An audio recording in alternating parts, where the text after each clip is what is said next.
তোমাকে আমার জালে ফাঁসাবার জন্য আমি প্রথম অভিনয় করলাম।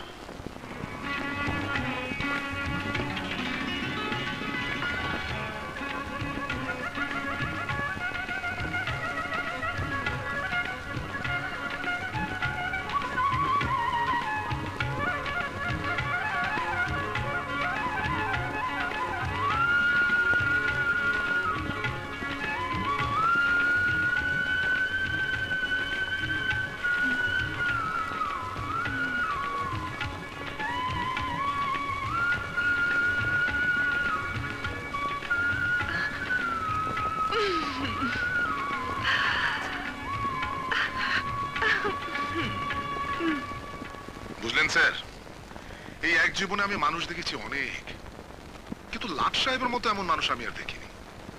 চাকরি দিয়ে তিনি যেমন উপকার করেছেন, সেই ঋণ শোধ হবার নয়। সত্যি তিনি দয়ার সাগর।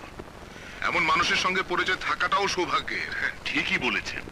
আচ্ছা মির্জা সাহেব, ধরুন এই পরিচয়ের সূত্র ধরে লাট সাহেব একদিন আপনার পরমাত্মীয় হয়ে গেলেন, তখন আপনি কি করবেন?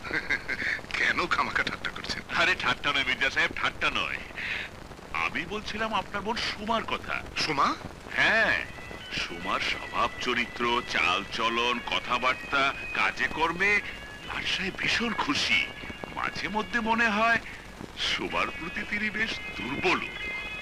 মনের মতো মেয়ে পাননি বলে আজও তিনি বিয়ে করেননি।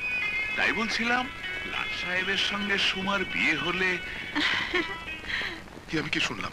স্যার দেখুন না চেষ্টা করে, সারা জীবন আমি আপনার গোলাম হয়ে থাকবো।